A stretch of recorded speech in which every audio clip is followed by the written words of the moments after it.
그러니까 그렇죠. 우리도 재건축한다면 신나서 좋아하는 거잖아. 아니, 왜냐면 아파트가 뭔가 이렇게 우리가 애착을 느끼고 역사성을 부여할 만큼의 독특한 디자인을 갖고 있지는 않으니까 그냥 성냥갑 같다라고 하죠.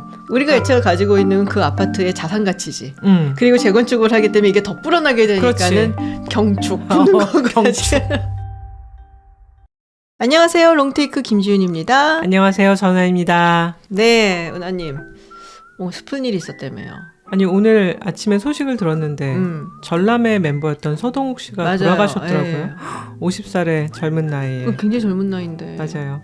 많은 분들은 건축학개론에서 기억의 습작이 나오면서 아시게 된 분도 있을 텐데요. 저희 같은 경우에는 대학교 졸업할 무렵 맞아요. 정도? 그때 네. 노래를 처음 들었잖아요. 그래서 옛날 생각도 나고 참 아까운 분이라서 슬픈 생각이 들었습니다. 그런데 우연일지 오늘 저희가 건축 얘기를 하게 되었는데요. 사실 그러네요. 네, 정확히는 책 이야기죠. 책을 쓰신 분이 영국의 유명한 건축가이자 디자이너 토마스 네, 헤더윅이죠. 근데 토마스 헤더윅 이분이 갤러리아 백화점 재건축도 맡으셨다고 하더라고요. 네, 맞아요. 그리고 내년이죠. 2025년에 서울 건축 비엔날레가 있는데 그게 9월인가 10월 이렇게 있다고 하더라고요. 근데 총감독이 이제 됐다라는 얘기가 있어요. 서울에서 자주 뵐 수 있겠네요. 여기 좋아하는 것 같아요. 자꾸 오는 거 보니까. 그리고 그 주제가 사람이라고 그러더라고요. 그럼 이 책이랑 딱 연관이 부합되는 되죠. 더 인간적인 거니까. 맞아요. 그래서 굉장히 빅픽처가 있었다. 근데 이 책을 읽고 나니까 무심코 지나며 보던 건물들도 한번 다시 보게 되는 것 같아요. 그래서 아는 분들이 많은데 영국의 레오나르도 다빈치다라는 별명을 가진. 근데 그런 어디에 다빈치 이러면 너무 부담스러울 것 같아요. 뭐 무슨 개 에르메스 이런 거 너무 많잖아. 근데 유튜브계 샤넬 김지윤 박사. 고마워. 근데 다빈치가 그렇게 오래 살았던가? 그러게요. 한 60살까지 살았지. 네. 왜냐면 내가 책을 읽었을 때 40세쯤에 나는 이렇게 늙도록 아무것도 못 해놔서 너무 괴롭다 뭐 이런 얘기를 했었다 그랬거든. 하여튼 근데 그런 다빈치다라는 이름이 붙을 정도로 굉장히 획기적이고 혁신적이고 다재다능하다. 네, 창의롭고 네. 그리고 굉장히 다방면에 정말 잘한다. 맞아요. 이런 얘기를 할 수가 있는데 자 헤더윅 하면 딱 생각나는 게 있죠. 저한테 가장 먼저 떠오르는 건 뉴욕의 허드슨 야드에 있는 베솔이라는 건물이죠. 이렇게 해갖고 베솔이라는 게 사실 그릇이라는 맞아요. 의미가 네. 있는데 이제 정말 약간 신석기 시대 토기같이 맞아, 생기는데 이렇게. 또 구조는 벌집처럼 되어 맞아요. 있어서 거기를 걸어 다닐 수 있는 그런 건물인데 정말 랜드마크형 허드슨강의 풍경과 뉴욕 시내를 같이 조망할 수 있는 획기적인 건물이었죠. 그렇죠. 그래서 그런 식으로 굉장히 획기적인 건물을 디자인을 하는 그런 건축가로 알려져 있는데 2012년 런던 올림픽의 성화대 뭐 이렇게 삐죽삐죽한 거 여러 개 나와 있었던 거 있죠. 그것도 헤더윅 작품이거든요. 아, 그래요? 그런 아이디어를 정말 잘 내는 사람 그렇죠. 같아요. 그러니까 우리가 보통 생각하는 어떤 구조물, 건축물 그 이상으로 뛰어넘는 그런 상상력이 정말 뛰어난 건축가로 알려져 있습니다. 제가 또 인상에 남는 거는 판매도 하고 전시에서도 많이 보이는 건데 스펀체어라는 팽이처럼 생긴 뭔가 거기 이제 앉아서 몸을 돌리면 창의성이 뿜뿜 나올 것 같은데 저는 머리가 좀 아파요. 어지러워. 서울시 노들선 프로젝트를 결국 이제 맡게 된 건축가이기도 하죠. 기대가 되네요. 네, 사운드스케이프라고 해서 뭐 굉장히 쟁쟁한 건축가들이 이렇게 출품을 했었던 걸로 알아요. 토마스 헤더윅이 선정이 되었는데 이제 한강에게 지나다니면 그러면 이제 헤더윅 작품을 이렇게 보고 지나다닌 건가? 그렇네요. 이 사람이 주장하는 인간적인 건축, 인간미가 인간적인 뿜뿜 넘치는 노들섬이 되는 맞아요. 걸까요? 그래서 책을 보면은 사실 책이 맨 처음에 봤을 때 꽤 두꺼워 라고 생각했는데 근데 사실, 그림이 많아. 그림이 많고 맞아요. 예, 굉장히 시원시원하게 편집이 돼 있어서 읽기는 굉장히 재미있고 술술 넘어가는데 사실 내용 자체는 좀 심오하기도 하죠. 맞아요. 이거 봐. 여기 그림 있고 글자 하나 있고 막 이렇게 문장 하나 막 이런 것도 많은데 책을 보면서 딱 헤더윅스럽다라는 생각을 했어요. 그러니까 우리 보통 이제 책이라는 게 글이 쫙 있고 그다음에 뭐 어른들이 보는 책 같으면은 그림이 들어가도 뭐 이렇게 가끔씩 이렇게 들어가서 그 밑에 또 그림이 있고 뭐 글 있고 막 이렇잖아요. 근데 이거는 한 장 전체 혹은 한 페이지가 전부 다 그림으로 있고 그다음에 활자가 이렇게 적혀져 있든지 활자도 바뀌어. 맞아. 일정하지 않아요. 네, 그리고 자기가 정말 얘기하고 싶은 거는 밑줄 쫙 생각하고 뭐 이런 식이고. 그러고 생각하면 따분하지 않은 책이네. 맞아요. 그러니까 딱 헤더윅스러운 책이다. 그러니까 우리가 보통 생각하는 어떤 네. 책의 포맷에서는 좀 벗어나고 그래서 굉장히 두껍지만 그렇게 두껍지 않은 듯이 읽을 수 있는 재미있게 금방 읽을 수 있는 굉장히 많은 아이디어들 통통 튀는 아이디어들이 많아서 재밌게 읽을 맞아요. 수 있죠. 그런데 주제는 뚜렷해. 예. 지루한 건축은 위험하다. 맞아요. 이거 한국을 두고 쓴 글인가? 맨 처음에. 우리나라 와서 보고 깜짝 놀랄 걸 같은데. 노들선 프로젝트 하러 왔더니 이걸 보고 갔나? 막. 그죠. 그러니까 따분하게 지루하게 지어진 건물들이 인류에게 위험을 가할 수 있다. 따분한 장소는 인간에게 스트레스를 주고 인간을 비인간적으로 만들고 심지어 환경위기와 전쟁까지 불러일으킬 수 있다. 굉장히 앞서 나가는 것 같은데요. 근데 뭐 전쟁, 분쟁, 그 도시에서의 일어나는 갈등이라든지 이게 뭐 또 뭐 격화되면은 폭력적인 사태로 발전을 하잖아요. 네. 그런 이야기들까지 그게 다 이제 건축을 따분하게 지어서 그렇다 이렇게 얘기하는데 이거 좀 많이 나갔지 이거는 좀 그지? 네. 근데 이제 사실 거긴 그 얘기가 있어요. 이제 세그리게이션. 이게 이제 사람들이 분절되어 살게 되잖아요. 네. 어떤 구역에는 이제 저소득층이 살고 또 어떤 맞아요. 구역에는 고소득층이 살고 그러면서 서로 분열이 되고 소통이 안 되고 그러면서 갈등이 깊어지고 뭐 이런 얘기를 네. 하는 건데 세그리게이션이 도시 갈등을 심화시키는 원인이라는 것은 뭐 우리가 의심할 바 없는 사실이기는 하죠. 근데 그게 그렇죠. 빌딩 때문에 생긴다? 건축 때문에 생긴다? 이거는 인과관계는 약간 조금 애매하네요. 그죠? 그거는 인과관계라고 하기는 조금 어렵지. 그 약간 이제 그거잖아. 옛날에도 얘기했지만 소방차가 많네. 그런데 불이 나네. 뭐 그렇지. 약간 이런. 근데 사실 이제 세그리게이션은 저도 예전에 이제 연구를 조금 했었고 그리고 많은 뭐 정치 경제학자들이 굉장히 재밌어하고 흥미로워하는 주제이기도 하거든요. 결국에는 인구 자체가 분열이 되어 있으면은 그렇게 세그리게이션이 일어날 수밖에 없어요. 근데 이게 인종적으로도 갈 수 있고, 근데 많은 경우에 인종은 사실 경제적인 위치랑도 연관성이 있기 때문에 결국에는 소득 수준의 차이가 세그리게이션을 만들고 그러면은 저소득층이 사는 지역은 아무래도 환경이라는 것이 점점 낙후되고 안 좋아지고 그렇기 때문에 뭐랄까 그 이유로 해서 뭐 갈등이 생기고.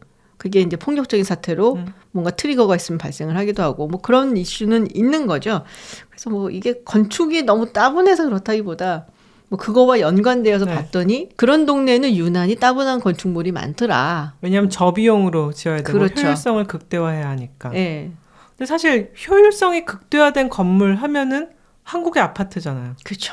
한국은 정말 아파트에 대한 노래가 2곡이나 나온 아파트 공화국이잖아. 그 노래하면 어느 곡부터 생각나? 그 당연히 별빛이 흐르는 다리를 건너. 그렇지. 우리 응원곡이도 했는데. 요즘 근데 그 윤수일의 아파트는 구축 아파트라고 불린대요. 진짜? 옛날 곡이라? 사람들이 좋아하는 신축 아파트 곡은 로제의 아파트.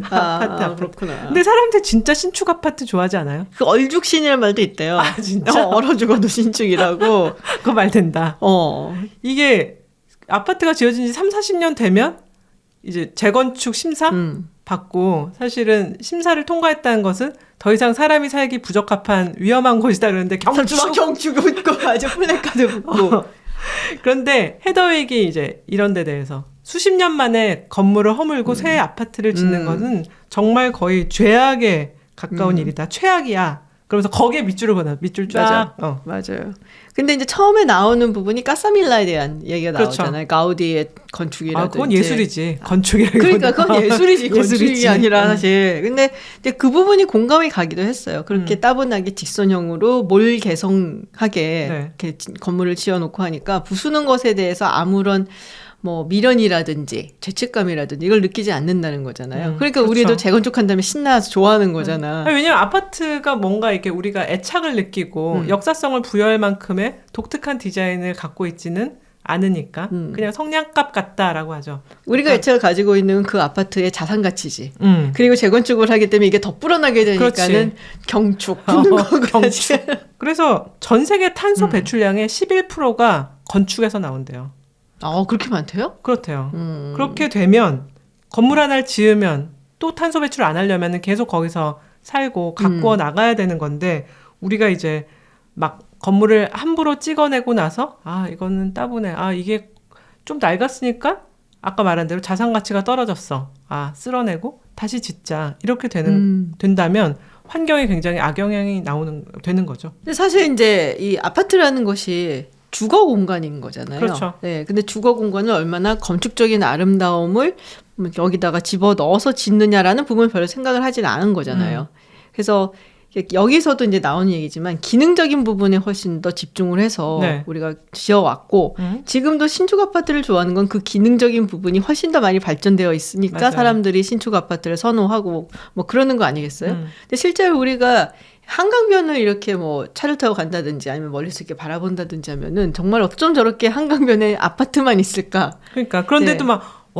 강변뷰, 리버뷰 아파트. 근데 그치? 이미 그거는 우리가 돈의 색안경을 쓰고 있잖아. 맞아요. 거기가 이제 아파트 가격이 높다 보니까. 근데 요새는 그런 것도 있더라. 정말 하이엔드 아파트 있죠. 무슨 네. 뭐 이정재 씨가 산다더라. 뭐 이런 아파트. 그런 거는 강변에 있는데 되게 특이한 뭐 특이하다기보다 다른 구조로 딱 한 동씩 서 있는 그런 아파트도 있기는 하죠. 근데 가끔 이렇게 차 타고 지나갈 때 막 아파트들이 빼곡히 들어선 그런 광경을 보면 가끔은 숨이 막히다는 생각이 들어요. 근데 헤더윅이 말한 따분한 건물은 한국의 아파트만 두고 이야기한 건 아니죠. 전반적으로 그렇죠. 뭐 20세기 전후에 지어진 많은 건물들이 그렇게 직선으로 해서 맞아요. 정말 따분하게 지어졌다. 최근 100년간 지어진 건물들이 그렇다라고 이제 얘기를 하고 있고 사실 수천 년간 흥미로운 건물들도 많이 지었다. 뭐 2000년 전에 지어졌던 팡테옹. 그건 정말 놀라운 구조죠. 그다음에 웨스트민스터 사원. 너무 좋아해 나. 그죠. 정말 복잡한 건물이고 너무 좋아해. 근데 구조적으로 굉장히 아름다운데 그게 벌써 지어진 지 1000년이 돼 가더라고요. 오, 그렇구나. 네. 그래서 그런 것들은 굉장히 잘 지어진 건물이다. 흥미로운 건물이다라고 하고 있는데 그런데 지난 100년 사이 왜 갑자기 이렇게 건축물이 지루해졌을까? 거기에는 이제 아주 본격적으로 공격을 하기 시작하는 유명한 건축가가 한 명 있는 거죠. 그렇죠. 맞아요. 현대 건축을 따분하게 만든 장본인. 빌런. 르 꼬르비지에. 네. 사실 현대 건축의 아버지, 우리가 바하, 핸델 음악의 아버지, 어머니 이런 식으로 사실 르 꼬르비지에 하면은 현대 건축의 아버지라고 불릴 수 있고요. 헤드윅은 따분함의 신이라고 이 책에서 꼭 집어서 표현했는데 따분함이 현대 건축의 굉장히 가장 큰 특질이라고 하면 따분함의 신이란 건 현대 건축의 신이라는 거야. 그렇지. 어마어마한 칭찬 아니야? 그치. 근데 뭐 현대 건축에 가장 큰 영향을 미친 사람 3대 거장, 5대 거장 막 이런 거 하면은 다른 사람들은 들어갔다 나갔다 하는데 르 코르비지에는 늘 들어가 있긴 해요. 그러니까 신에 맞는 것 같기는 해. 맞아요. 원래 스위스 사람이죠. 그쵸. 르 코르비지에는 가명이고요. 이거 우리가 글을 쓰는 사람은 필명이라고 하는데 물론 르 코르비지에는 글쓰기를 좋아했기 때문에 필명이라고 할 수도 있지만 어쨌거나 가명입니다. 업무명이죠. 업무명. 본명은 샤를 에두아르 잔느레. 아유, 스위스 사람이 가명이 좋다. 그렇죠. 까마귀라는 뜻을 갖고도 있다는 거 하는데요. 이제 나중에는 프랑스 국적을 취득해서 우리가 프랑스 사람이라고도 많이 부르죠. 아버지가 시계 장인이었대요. 네, 그 마을이 그 시계를 만드는 마을이었다 그래요. 그래서 자기도 시계 장인이 되려고 하다가 뭐 때문인지 이 시계는 나중에 대량 생산이 될 거고 뭐 시계 장인으로서의 뭐가 이렇게 불명확하다라고 느꼈다. 그래갖고 건축의 길로 들어섰다 뭐 이렇게들 얘기들을 하는데. 잘한 것 같아요. 그렇죠. 여기서 이렇게 뛰어난 시계의 아버지가 되긴 어려웠을 것 같아. 그러니까 시계 아버지는 시계의 신. 것 같아. 이것도 어려운 것 같아. 근데 르 코르비지에에게 영향을 크게 미친 혹은 사사를 한 인물들이 이제 몇 있잖아요. 철근 콘크리트 건축의 시조세. 오기스트 페레. 네, 오기스트 페레도 있고. 그리고 보통 이제 모더니즘 하면 생각나는 이제 건축가들 정말 유명한 사람들이 있죠. 네, 미스 반데로에라든지. 그리고 정말 유명한 바우하우스. 발터 크로피우스. 크로피우스라든지. 근데 내가 이걸 보면서 또 느낀 게 뭐냐면 정말 독일이 대단했었구나. 대단하긴 했지. 그러니까 19세기 말 20세기 초 요때 정말 대단했는데 이거를 나치 독일이 다 말아먹었구나. 그렇죠. 그러니까는 과학, 예술, 문학, 그리고 건축에다가 전부 다 합해갖고 이렇게 뛰어난 사람들이 활동을 하고 있었는데 결국에는 나치 독일이 들어서면서 유대인 탄압하고 어쩌고저쩌고 하면서 다 미국으로 오잖아요. 그러니까 인간의 광기라는 게 너무 무섭지 않아요? 그러니까. 아니면 미국의 국군이 성한 건가? 그치. 국군이 좋았던 거지. 그러니까 미스 판데로에는 미국에 가서 일리노이 공과대학. 네. 예, 그리고 그로피우스는 하버드에서. 예. 네. 그러니까 정말 미국이 복받은 것일 수도 있고 독일이 자신들이 가진 정말 어떻게 보면은 독일이 유럽에서의 제국은 한 번도 못 돼봤잖아요. 맞아요. 근데 제국으로 발돋움할 수 있는 기회를 스스로 걷어찼다. 그런 생각이 좀 들더라고요. 약간 그 애매한 제국이 하나 있었지. 신성 로마 제국. 그거를 이름만 제국. 이름만 제국이라고 어. 하면은 현수막 그렇지, 제국. 그런 제국이라니까. 그러고 왜 아무도 인정 안 해? 그 정말 책의 반 정도가 르코르비제에 대해서 써 있는데 맞아요. 거기에 대해서 7대 신념을 얘기를 요약해서 해요. 르코르비제의 건축의 신념을 이제 헤더윅이 얘기를 하는 거죠. 장식은 폐지되어야 한다. 그다음에 도시는 직선을 중심으로 건설되어야 한다. 건물은 대량 생산이 가능하도록 설계되어야 한다. 이건 굉장히 뭐 중요한 면이죠. 모든 건물과 장소는 주로 직선과 직각으로 설계되어야 한다.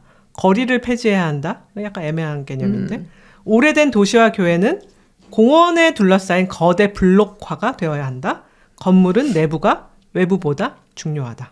이렇게 이제 7개의 신념을 르코르비제가 추진했던 것이다 라고 얘기를 하는데 르코르비제가 이걸 딱 얘기한 건 아니고 이제 헤더윅이 자기가 스스로 다시 정리한 것입니다. 그러니까 르코르비제가 했던 그 5가지 원칙은 있어요. 맞아요. 네, 그게 이제 필로티. 그러니까는 벽이 아니라 기둥을 통해서 그러니까 지탱을 하는 거잖아요. 그렇죠. 그러니까 여기가 이제 뚫리게 되니까 사실 우리가 활용할 수 있는 공간이 훨씬 더 많아진다라는 거죠. 그렇죠. 그러면서 자유롭게 파사드를 만들 수 있는 이제 파사드라고 하면은 앞에 이렇게 앞면이죠. 네. 근데 거기서 그러면 마치 그림을 보듯이 우리가 정면에서 뭔가를 바라볼 수 있고 유리를 갖다 붙일 수도 있고 뭐 그런 거죠. 그렇죠.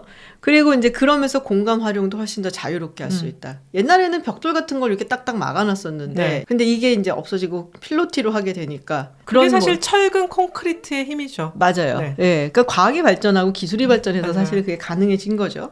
그리고 수평창으로 이렇게 창을 한 거. 그러니까 길쭉길쭉한 이런 창이 아니라 사실 옛날에 길게 그 암스테르담의 옛날 그 건물들 보면 맞아요. 창들이 굉장히 좁고 그치. 길게. 길게 좁고 길게 이렇게 뭐 돼 우리가 있지. 노트르담 성당 이런 거 맞아요. 봐도 긴 창이 있는데 이게 아니라 굉장히 가로로 넓은. 네. 그러니까 가로로 긴 창을 맞아요. 이렇게 만들 수 있다는 거. 그리고 요새 우리 항상 많이 보는 그 옥상 정원, 루프탑 가든 뭐 이런 거. 그러니까요. 네. 사실 예전에는 그 지붕에 그런 하중을 준다는 거는 안 됐었거든요. 그것도 그치. 역시 기술이 맞아요. 발전하기 때문에 가능해진 거니까 그치. 여러 가지 기술의 현대 건축 기술의 발전을 담아서 자신의 어떤 원칙을 세운 거라고 할 수 있죠. 그럼 모듈라 원칙이라고 하잖아요. 이제 사람이 이렇게 움직일 수 있는 공간을 그러니까 아주 작은 최소한의 공간에서 움직일 수 있게끔 뭐 그거를 이제 구현을 해야 된다. 뭐 이런 여러 가지 원칙들이 사실 있기는 했는데 네. 그러니까는 이런 것들이 합쳐져 갖고서는 사실은 이제 그 고층의 공동주택을 만드는 데에 잘 활용이 됐던 거기도 하죠. 그리고 뭐 파리 도시계획해서 다 쓸어버리고 해야 된다 막 이런 얘기도 했었고 르코르비제가. 근데 사실 르코르비제의 원칙이라고 얼핏 들으면 좀 비인간적으로 들리기도 해요. 굉장히 건물이 이런 식으로 지으면 메마르고 정말 찍어내는 성냥갑 같은 게 나올 수밖에 없다라고 하지만 사실 우리가 르코르비제를 이해하기 위해서는 그 시대를 봐야 되죠. 뭐 러시아라든지 이제 각종 이제 시대가 변했던 시대에 태어나서 좀 지나면 전쟁의 시대가 오죠. 그다음에 노년에 이제 굉장히 성공한 건축가가 되었을 때는 이 사람이 1965년에 사망했는데 그때는 전쟁이 다 끝나고 재생의 시기죠. 그때 필요한 것은 무엇인가? 이 폐허가 된 유럽을 빨리 재건할 수 있는 굉장히 대량 그 공급된 건물들, 빨리 지어질 수 있는 건물들. 그래서 가난하고 지금 전쟁으로 모든 것을 뺏긴 사람들에게 위생적이고 살만한 환경을 빨리빨리 공급해주는 이런 게 필요했기 때문에 그 사람들의 니즈를 사회의 요구사항을 가장 잘 맞춰준 게 르코르비제의 건물이 아니었나 그런 생각이 들어요. 폐허가 된 곳을 다시 이제 막 재생을 통해서 그리고 재건축을 통해서 지금 빨리 뭐 대량 생산을 해야 되니까 뭐 그런 것도 있는데 사실 지금 현재 우리가 대부분 도시에 살고 있어요. 맞아요. 선진국의 경우는. 한국도 그렇고 뭐 일본, 뭐 독일, 프랑스 전부 다 합해서 이런 선진국들은 도시에 살고 있는 인구 그 비중이 80, 90%예요. 대부분이 그렇게 사는데 옛날에는 안 그랬거든요.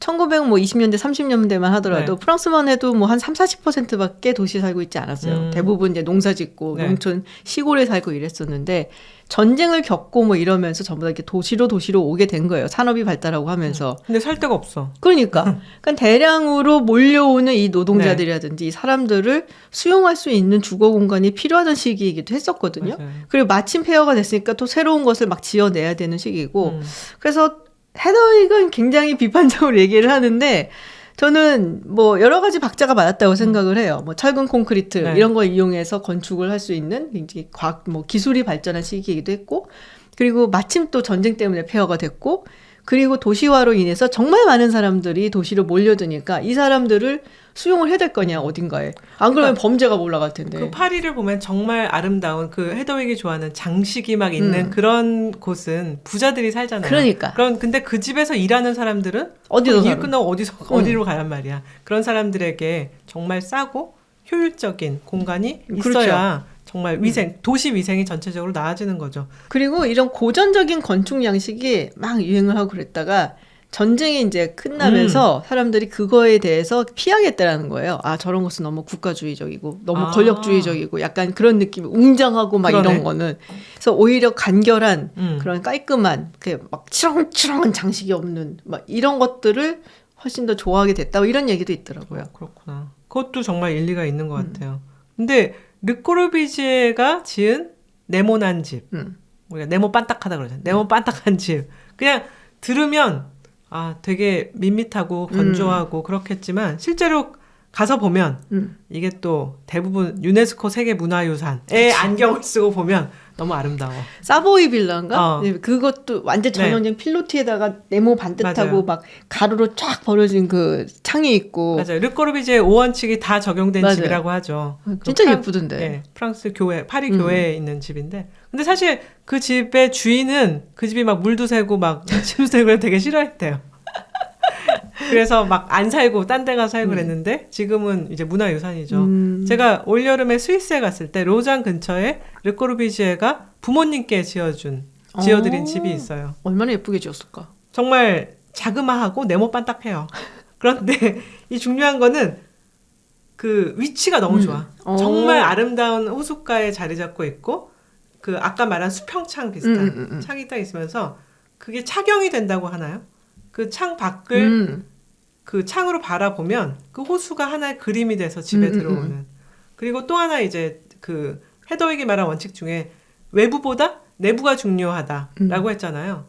그 내부를 어머니를 위해서 너무 아기자기하게 효율적으로 구성을 해놓고 굉장히 컬러풀하게 바깥은 하얗고 그냥 네모난 직선 직각인데 안에는 굉장히 그 우아하고 컬러풀하게 디자인돼서 야 이건 정말 하나의 예술이다라는 정말 전혀 심심하지 않은 전혀 지루하지 않은 굉장히 예술품이죠.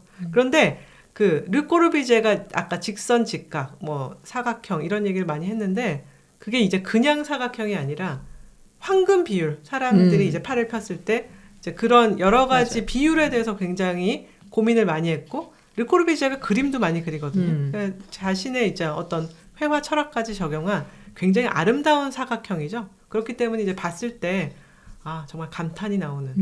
근데 이제 헤더윅이 빼먹은 게 르꼬르비제가 입지 조건이 굉장히 까다로웠다라는 걸 빼먹었지. 로케이션. 로케이션이 정말 중요하고 로케이션을 기가 막히게 해서 집을 지었기 때문에 사실은 굉장히 잘 어우러진 예술품으로 탄생을 하는 거죠. 우리나라에도 르꼬르비지에의 그 영향을 받은 건축물들이 몇 개 있거든요. 그래요? 그 중에 하나가 주한 프랑스 대사관. 대사관 있고 대사관 저도 있고 한데 이게 우리나라 건축 1세대 뭐 거장 이렇게 얘기를 하면 이제 두 분이 떠오르거든요. 한 분이 김수근 건축가 그렇죠. 그리고 또 한 분이 김중옥 건축가. 근데 이 김중옥 건축가가 르꼬르비지에 아틀리에에서 일을 하셨어요. 한 3년 정도 있었던 걸 제가 아는데 전쟁이 끝나고 나서 이탈리아에 있었던 세계 예술인 대회인가 거기를 이제 한국인 대표로 간 거예요. 근데 이 김중옥 건축가가 워낙에 집도 좀 부유하고 그래서 뭐 일본 가서 유학도 하고 했었거든요. 그러니까 일본을 통해서 이런 모더니즘 건축을 들여온 거죠, 한국에.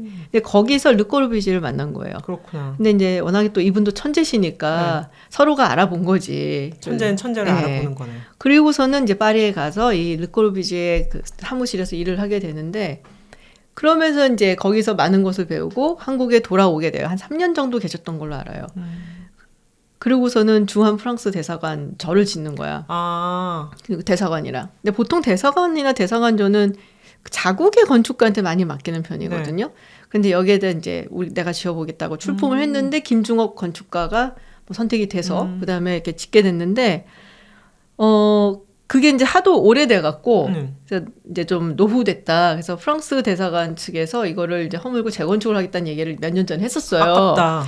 그러니까 막 들고 일어났지 건축계에서. 네. 우리나라 건축계에서 안 된다고 그걸 걸고 얼마나 이게 역사적인 건물인데 반대를 하고 우리나라 정부에서도 웬만하면은 그냥 고쳐서 써달라고. 그래서 이걸 리모델링을 했어요. 뭐 때려 부수진 않고 그래서 약간 이제 고치고 레노베이션하고 그래서 다시 연 걸로 아는데 저는 사실 이거를 레노베이션 전에 가봤어요.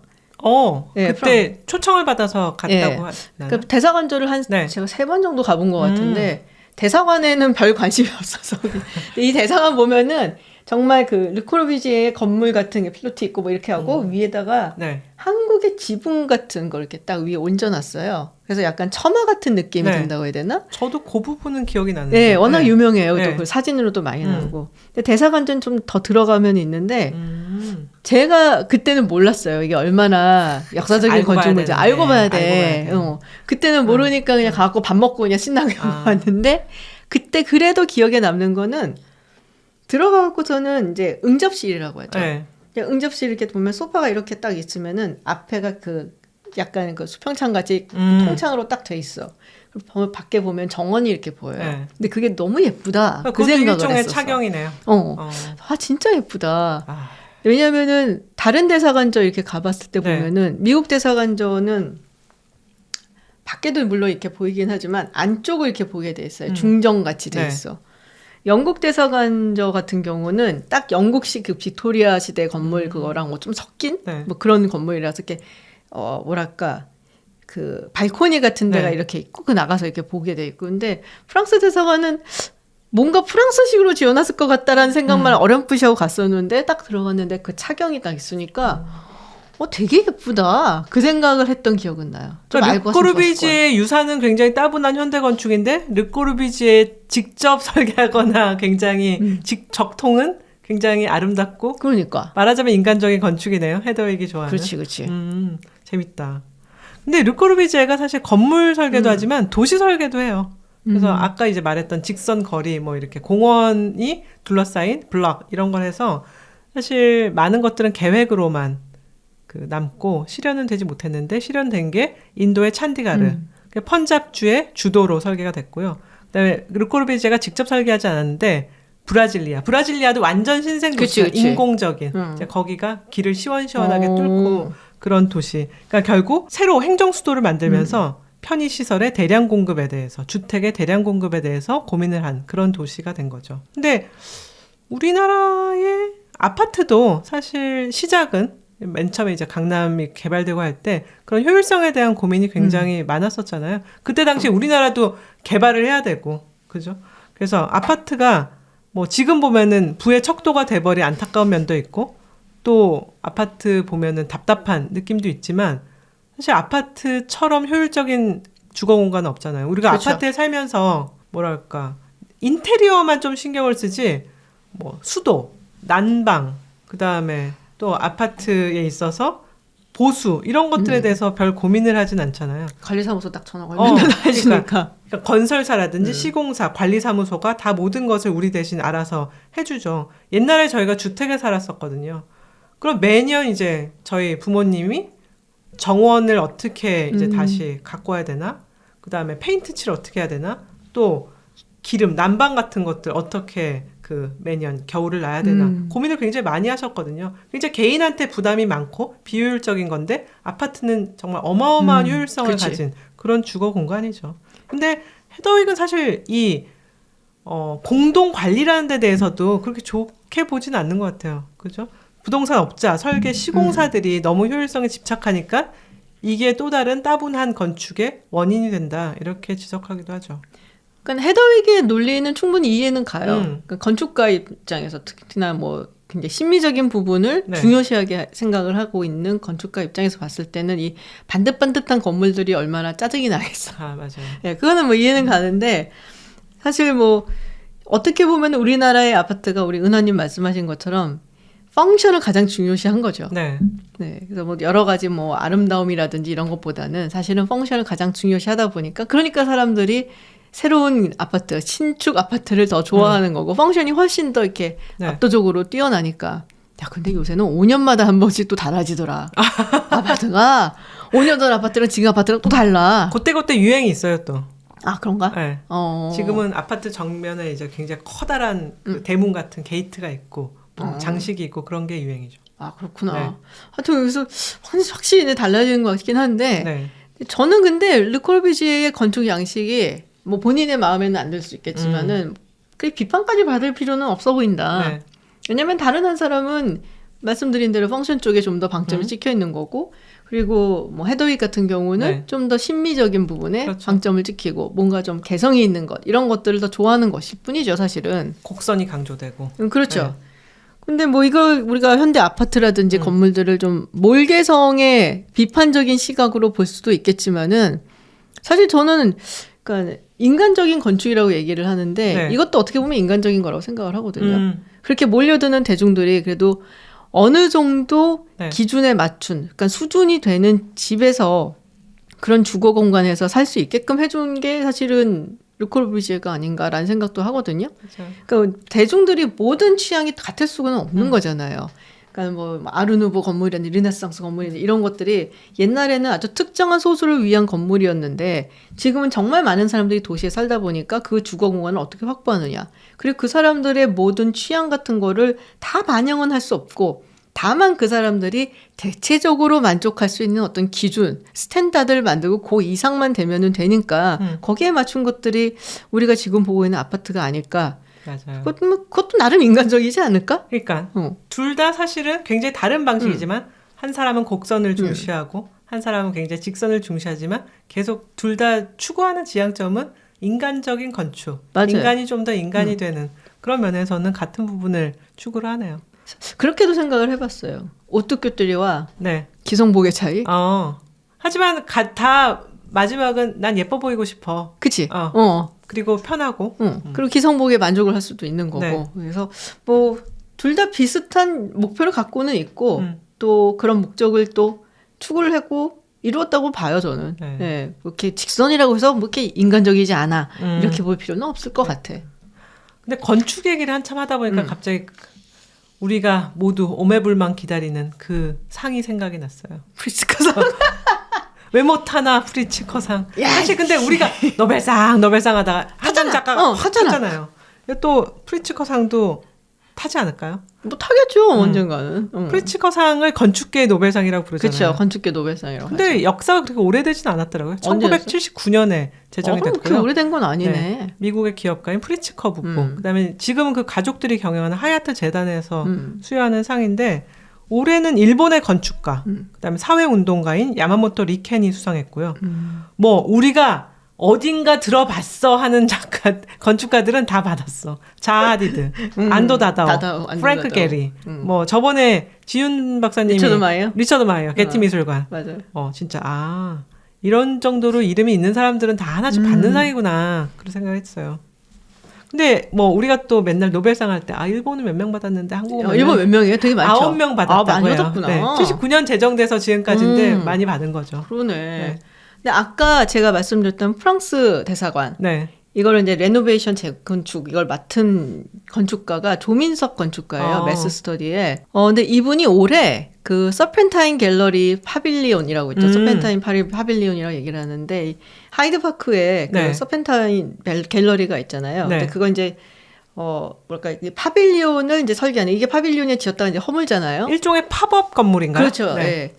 근데 그거를 이제 매년 해요. 네. 근데 그걸 이제 영국 내에 완공된 건물이 없는 건축가들을 초청을 해서 그걸 하게 하는 거예요. 이 서펜타인 파빌리온이 뭐랄까 건축계에서는 그런 별명도 있대요. 그러니까 프리츠커상의 등용문이다. 그러니까 여기서 이제 이 서펜타인 파빌리온을 설계를 하고 그 다음에 프리츠커 상을 받은 사람들이 꽤 있다라는 거예요. 아, 이거 설계하고 몇 년 기다리면 이제 연락이 오는 거예요.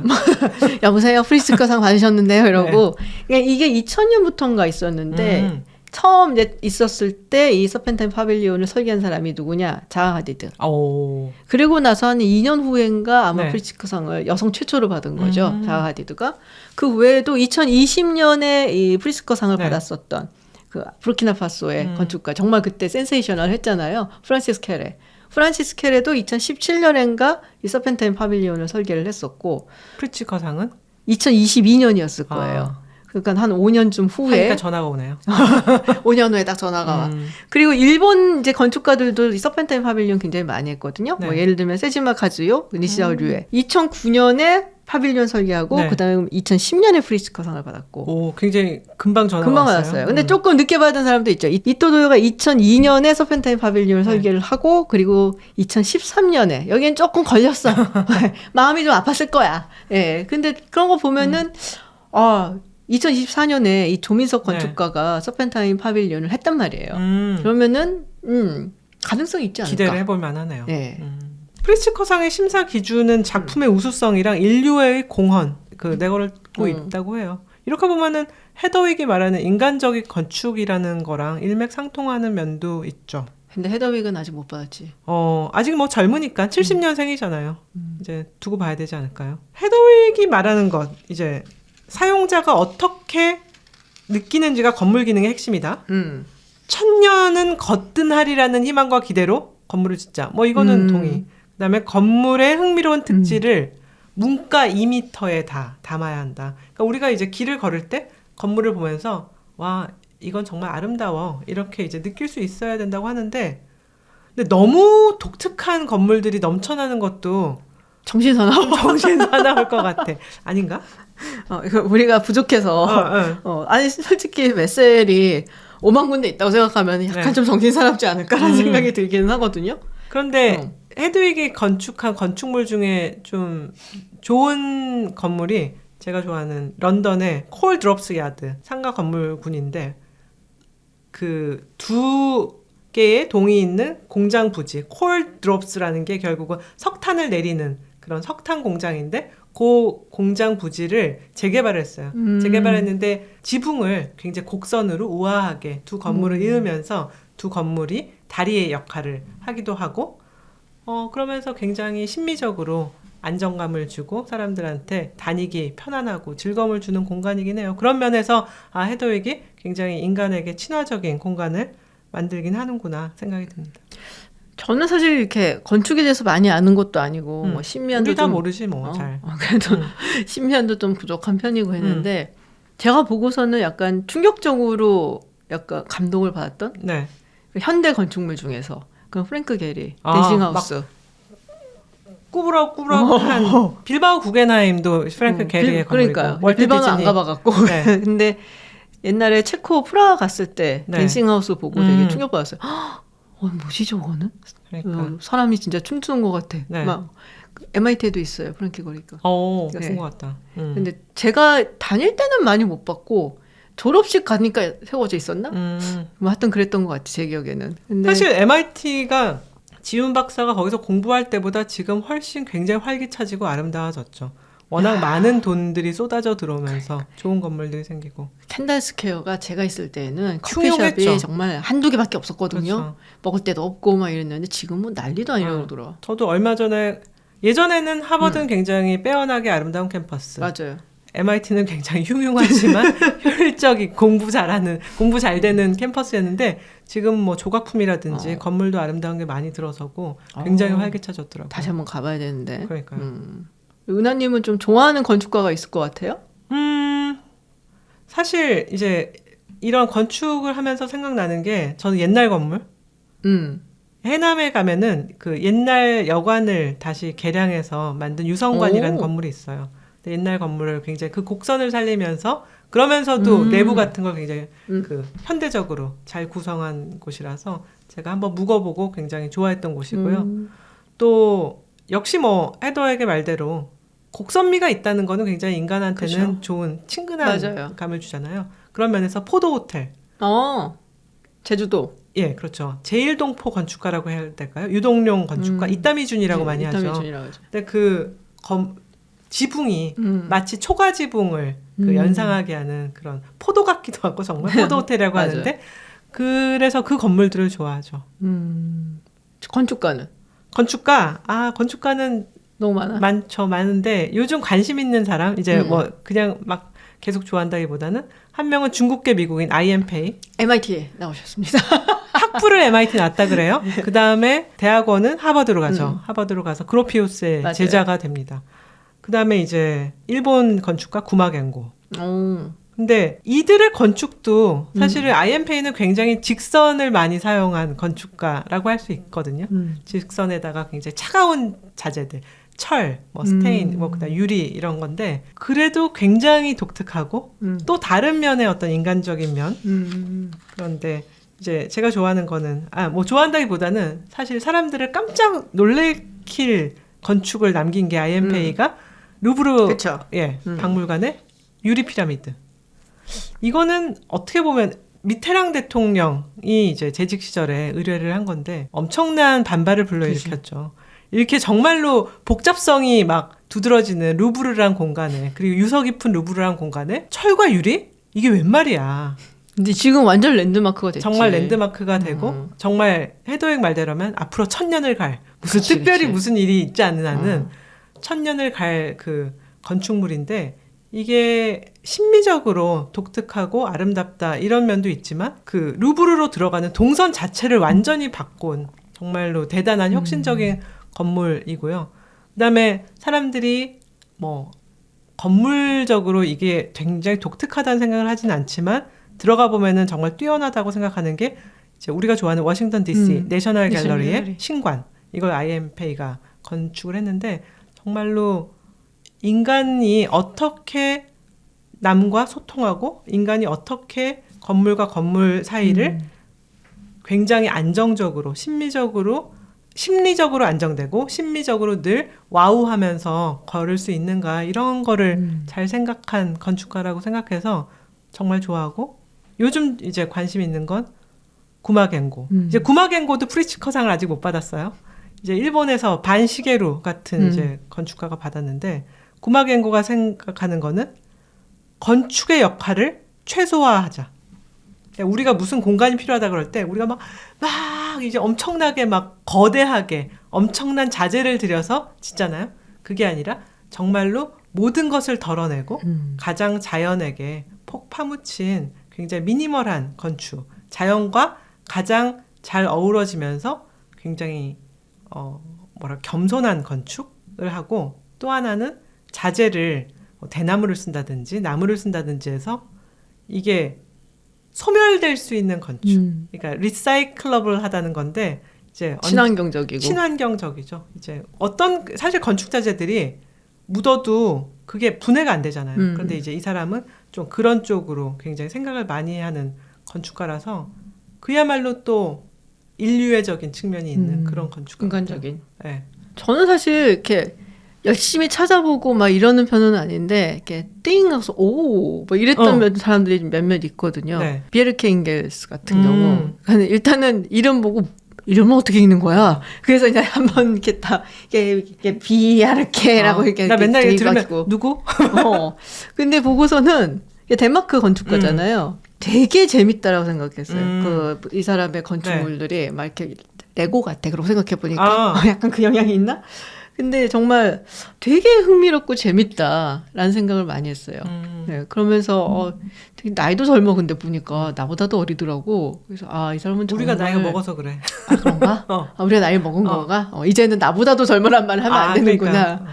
근데 진짜 앞으로 촉망받는 사람이겠다라는 생각이 되게 들었어요. 그러니까 어떻게 보면 현대 건축물이라는 것이 되게 비슷비슷할 수가 있거든요. 그렇죠. 뭐 직선을 사용하고 뭐 이런 어떤 룰 때문에. 근데도 불구하고 이 사람이 디자인한 설계한 건축물들은 딱 눈에 띄더라고. 이게 이제 비에르케 잉겔스의 어떤 특징이구나라는 게 보여지는 그런 느낌이 들어서 재밌어서 좋았고 저는 한국 건축물들 너무 멋진 것들 많은데 리움 미술관을 되게 좋아해요. 거기는 굉장히 독특한 서로 다른 그쵸. 건물들이 세 명의 이제 있죠. 건축가들이 네. 이걸 했죠. 램코라스도 있고 장 누베스 네. 그리고 마리오 보타. 네. 저는 마리오 보타 걸 제일 좋아해요. 뭐랄까 약간 성스러워지는 느낌이야. 이렇게 좀 고결해지고 네. 들어가면은 남양 성모 성지를 맞아요. 거기도 이제 건축을 했는데 그 비슷한 어떤 네. 느낌이랄까 굉장히 사람으로 하여금 경건하게 만드는 느낌이 있어요. 그래서 밖에서 봐도 너무 멋있잖아요. 네.